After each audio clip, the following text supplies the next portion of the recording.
இந்த தனுஷ் ஐஸ்வர்யா அவங்கள பற்றி பேசி பேசி பேசி இப்போ அவங்களுக்கு வந்து நிரந்தர ஒரு பிரிவே வந்துடுச்சு. ஸோ இது யாருமே எதிர்பார்க்கல. அவங்க கம்ப்ளீட்டாக அந்த மாதிரி வந்து பிரிஞ்சுட்டாங்க. இதுக்கு முக்கியமான பங்கு நீங்களா? ரஜினிகாந்த் குடும்பத்திலே ஒரு சுப்ரீம் கோர்ட் இருக்கு. அந்த சுப்ரீம் கோர்ட் யாருன்னா லதா ரஜினிகாந்த். லதா ரஜினிகாந்தை பொறுத்த வரைக்கும் ஒய்ஜி குடும்பத்தை சார்ந்தவர்.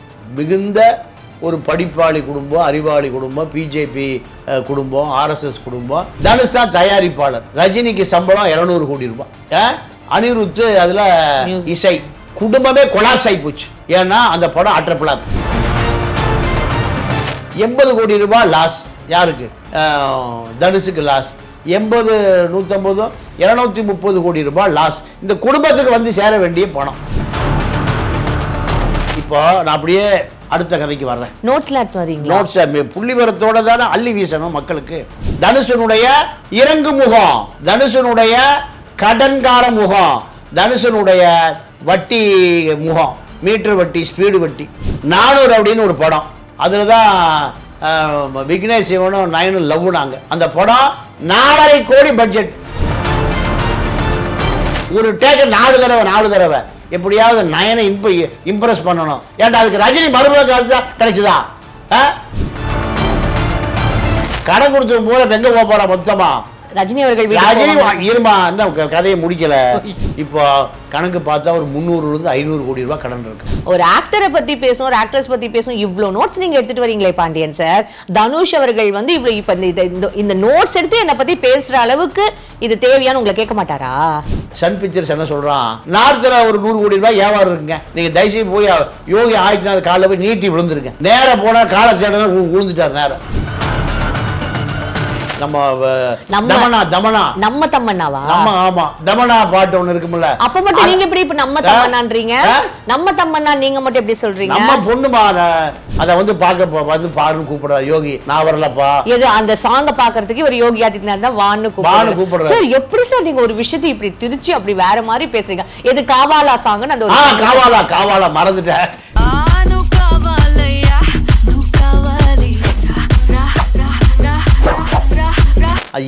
எப்படா அந்த உடை காலில் விழுகிற நிலைமையில தான் அந்த படம் அந்த பாட்டே இருக்கு. சார் நம்ம இதை கட் பண்ணிட்டு போயிடலாம், நம்ம இதை எடிட் பண்ணிடலாம். சார் என்ன சார் நீங்க என்ன வேணாலும் பேசுவீங்களா?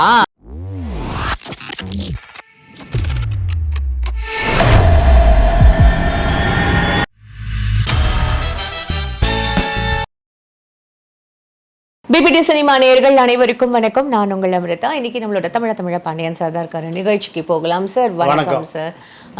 ஃபைனலாக வந்து இந்த தனுஷ் ஐஸ்வர்யா அவங்கள பற்றி பேசி பேசி பேசி இப்போ அவங்களுக்கு வந்து நிரந்தர ஒரு பிரிவே வந்துடுச்சு. ஸோ இது யாருமே எதிர்பார்க்கல. அவங்க கவுன்சிலிங் போவாங்க, இல்லை எப்படியாவது வந்து சேர்ந்துருவாங்க அப்படின்னு சொல்லிட்டு ஒரு எதிர்பார்ப்பு இருந்த இந்த தருணத்தில் அவங்க கம்ப்ளீட்டாக அந்த மாதிரி வந்து பிரிஞ்சுட்டாங்க. இதுக்கு முக்கியமான பங்கு நீங்களா? இப்போ ஐஸ்வர்யா தனுஷ் 2 பேரும் குடும்ப நல நீதிமன்றத்தில் வழக்கு தொடுத்து 1 வருடம் ஆகிவிட்டார். 1 வருட காலமாக இருவரையும் நீதிமன்றம் பல முறை இவர்களுக்கான வாழ்க்கையை, இவர்களுக்கான வாய்ப்பை பல முறை நீதிமன்றம் மிக பொறுமையாக தாமதமாக நீதிமன்றம் அணுகியதனுடைய விளைவு தான் 1 வருட காலம் இந்த கால நீட்டிப்பு. நீதிமன்றம் எந்த குடும்ப நல வழக்கையும் விரைவில் தீர்ப்பு சொல்லி விடாது. 1 வருடம் 365 நாட்கள், 12 மாதம், 56 வாரம், இத்தனை ஆண்டு காலமும் நீதிமன்றம் மிக மிக பொறுமை காத்தது. கவுன்சிலிங் அறிவித்தது, இருவரையும் சந்தித்து பேச ஆலோசித்தது. 2 பேரும் நீதிமன்றத்திற்கு நீதிபதியே அவர்களுக்கான சமரச மையத்தை ஏற்படுத்தினார். இது எதையுமே 2 பேரும் இந்த நீதிமன்ற குடும்ப நல நீதிமன்றத்தில் விவாகரத்து மனமுறிவு இதுதான் கடைசி வரை. இதற்கு முன்பு நீங்கள் அந்த குடும்ப நல கோர்ட் என்பதை தாண்டி நீங்கள் ரஜினிகாந்த் குடும்பத்திலே ஒரு சுப்ரீம் கோர்ட் இருக்கு. அந்த சுப்ரீம் கோர்ட் யாருன்னா லதா ரஜினிகாந்த். லதா ரஜினிகாந்தை பொறுத்த வரைக்கும் ஒய்ஜி குடும்பத்தை சார்ந்தவர், மிகுந்த ஒரு படிப்பாளி குடும்பம், அறிவாளி குடும்பம், பிஜேபி குடும்பம், ஆர்எஸ்எஸ் குடும்பம், இப்படி டெல்லி வரை தொடர்பு உள்ள ஒரு குடும்பம். இந்த குடும்பம் 3 வருடங்களுக்கு முன்பே இந்த விவாகரத்தை உறுதி செய்து விட்டது. எப்போன்னா காலா படம் ரஞ்சித் எடுக்கிறார், தனுஷா தயாரிப்பாளர், ரஜினிக்கு சம்பளம் 200 கோடி ரூபாய், அனிருத்து அதில் இசை, குடும்பமே கொலாப்ஸ் ஆகி போச்சு. ஏன்னா அந்த படம் அட்டர் பிளாப், காலா படம் அட்டர் பிளாப். அப்போ லதா கேட்குது, நீ தானே தயாரிப்பாளர், என்னுடைய கணவருக்கு வர வேண்டிய சம்பளம் வரல. அந்த படத்தில் 80 கோடி ரூபாய் லாஸ். யாருக்கு? தனுஷுக்கு லாஸ் 80, 150, 230 கோடி ரூபாய் லாஸ். இந்த குடும்பத்துக்கு வந்து சேர வேண்டிய பணம். அது குடும்பமா பார்க்காம எப்படி சார் அவர் வந்து அவங்க வந்து அப்படியே தனுஷ் அவங்கள தனியா பார்க்க முடியும்? இல்லைம்மா, அதுக்கு ஒரு காரணம் இருக்கு. இப்போ நான் அப்படியே அடுத்த கதைக்கு வர்றேன். நோட்ஸ்ல எடுத்து வரீங்களா? நோட்ஸ் புள்ளிவரத்தோட தானே அள்ளி வீசணும் மக்களுக்கு. அதாவது நானே ஒருவன் ஒரு படம், செல்வராகவன் டைரக்டர், அந்த படம் Dhanush utter flap. Captain Miller, Priya மோகன கதாநாயகியா, சத்யஜோதி பிலிம்ஸ் டைரக்ஷன், பெரிய நிறுவனம், ஆரம் வீரப்பன் நிறுவனம், எம்ஜிஆர் உடைய கணக்குப்புள்ள நிறுவனம். அந்த படம் ஓடவே இல்லை. வாத்தின்னு ஒரு தெலுங்கு படம் சார், கல்லா கட்டிச்சான்னு பார்த்தா அதோட ப்ரொடியூசர் காணாமே போயிட்டான்.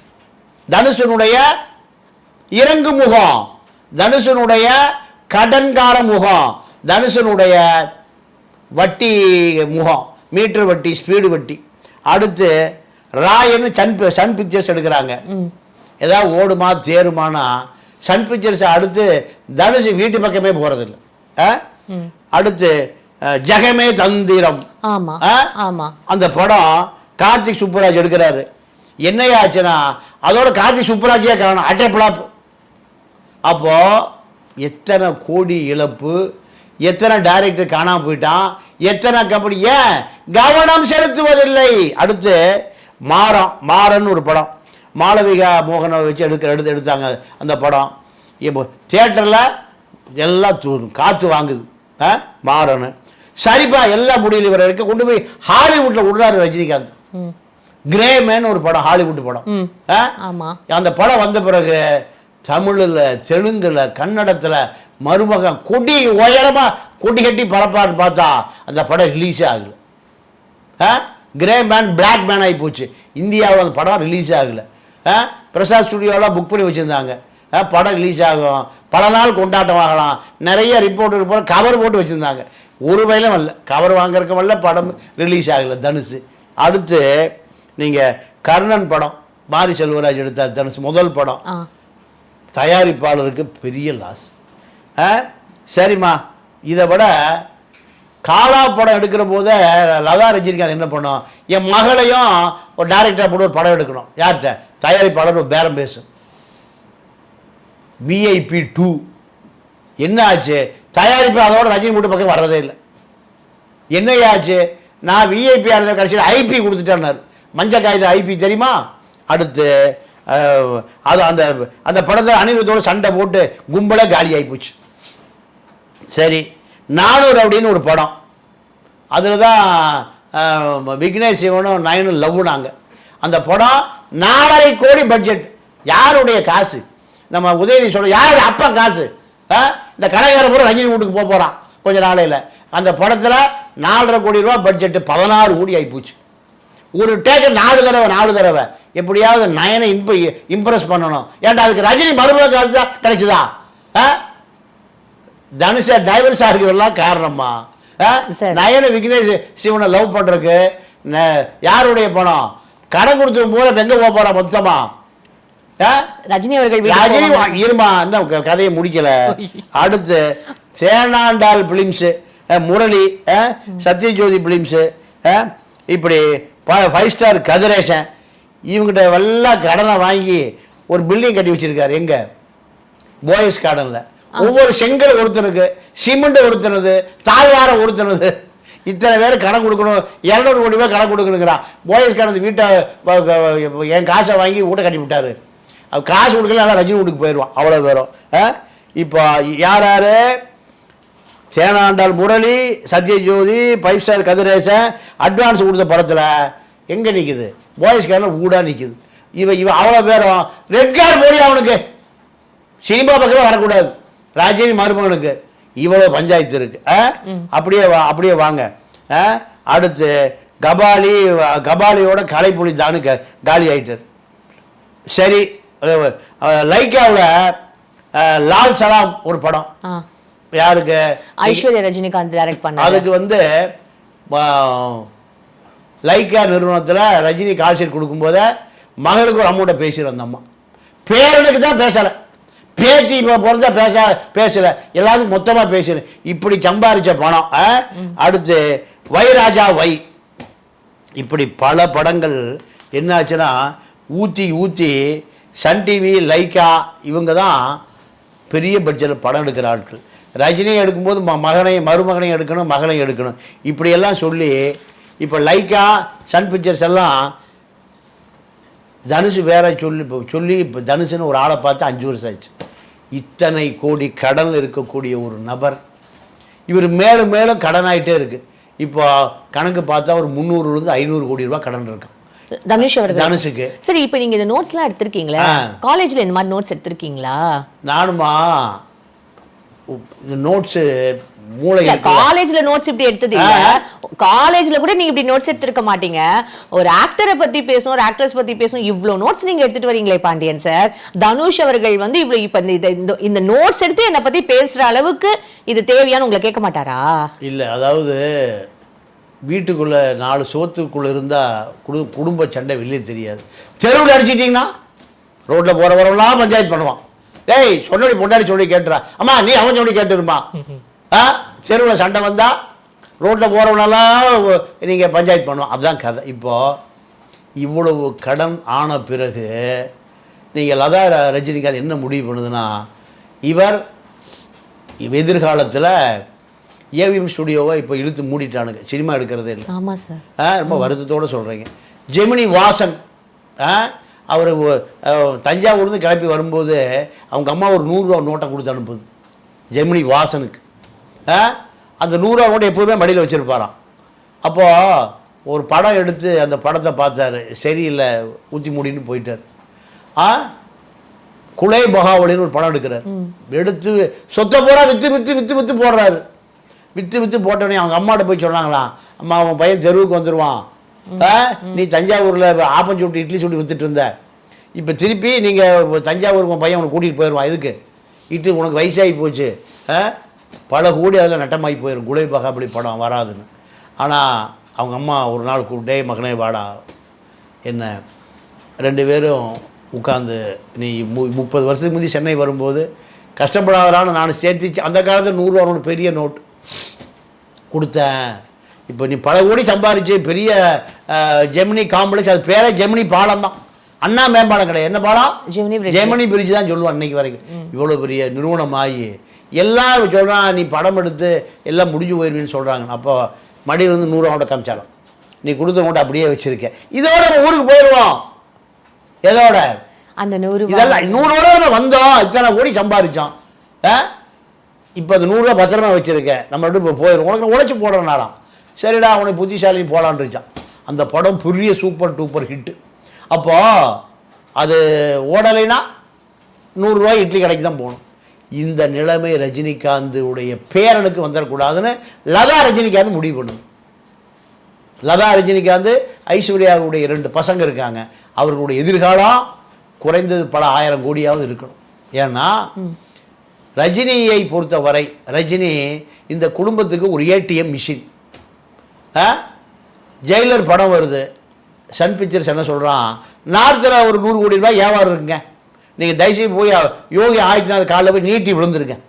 நேராக போனால் காலை தேட விழுந்துட்டார், நேரம் விழுந்தாரா, அப்பாட்ட விழு அம்மாட்ட விழு சொல்லிட்டு இருந்த ஒரு யோகி காலத்தில் அங்கே விழுந்துட்டார். ஏன் என் படத்தை வந்து பாருன்னு கூப்பிட்டார். சார் ரஜினி அவர்கள் வந்து இந்த ஆன்மீகத்திலையும் அவர் இந்த மாதிரி ஒரு நார்த் இந்தியா பயணம் எப்பவும் போகிறது, இமயமலையில போய் அப்புறம் வந்து இந்த பாபா அப்புறம் இந்த சுவாமிஜி எல்லாம் அவருக்கு நமஸ்காரம் வாங்குறது காலில் விழுறதெல்லாம் ஒரு சகஜமான ஒரு விஷயம்தான்.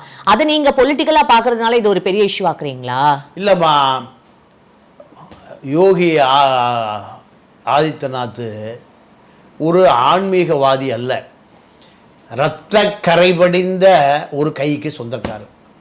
எத்தனை சிறுபான்மை முஸ்லீமுடைய வீடு இடிக்க, அவருக்கு பேர புல்டோசர் பாபா.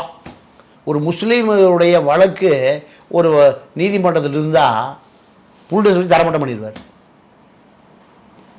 யூபியில் கேட்பதற்கு நாதி இல்லை. இவர் ஆன்மீகவாதி இல்லை, இரத்த கரைபடிந்த ஒரு கொடூர குற்றவாளி. இவர் காலை நீட்டி விழுகிறார். ஏன் அங்கே ஒரு 50 கோடி ரூபா 100 கோடி ரூபா வியாபாரம் இருக்குது. எதில்? சினிமா, ஹிந்தியில் சன் பிக்சர்ஸ் கலாநிதி மாறன் சொல்கிறார், யோ லதாடு தான் பேசுவார் அவர். அவரை போய் அங்கே போக சொல்லுமா, காலில் போய் நேராக விழ சொல்லுமா, சினிமா பார்க்க கூப்பிடுறாரு. அங்கே அந்த யோகி அந்த படத்தில் ஒரு பாட்டு இருக்கு. என்ன பாட்டு? நம்ம ஒரு நல்ல டான்ஸ் குத்தாட்டம் ஒன்று. யாருது? நம்ம தமன்னாவா? ஆமா, தமனா பாட்டு ஒண்ணு இருக்கும்ல. அப்ப மட்டும் நீங்க எப்படி இப்ப நம்ம தமன்னான்றீங்க? நம்ம தமன்னா நீங்க மட்டும் எப்படி சொல்றீங்க? நம்ம பொண்ணுமா, தமிழ்நாட்டு பொண்ணு, இல்ல தமிழ்நாட்டு ஆந்திரா பொண்ணு, திராவிட பொண்ணு, சரி வச்சுங்க. அப்போ அதுல ஒரு டான்ஸ் இருக்கும், அதை வந்து பார்க்க வந்து பாருன்னு கூப்பிடுறாரு யோகி. நான் வரலப்பா. எது அந்த சாங்க பாக்குறதுக்கு ஒரு யோகி ஆதித்யநாத் தான் வான்னு கூப்பிடுறாரு. சார் எப்படி சார் நீங்க ஒரு விஷயத்தை இப்படி திருச்சி அப்படி வேற மாதிரி பேசுறீங்க? எது காவாலா சாங்னு அந்த காவாலா மறந்துட்டேன். காவாலா பாட்டை வந்து பாருன்னு யோகி கூப்பிடு. யோகி விடாரு, நானே காவாலாவா இருக்கேன், அதனால துணை முதலமைச்சர் கூட்டிட்டு போய் அந்த காவாலா சீனை பார்த்து தமனாவை காமிக்கின்றாரு.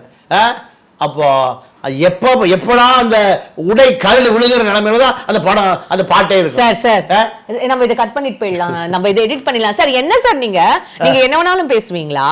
உண்மைதான் சொல்றேன். இது உண்மையா? உங்க காவாலா சாங் அதுன்றது உங்க ப்ரொஃபஷன்.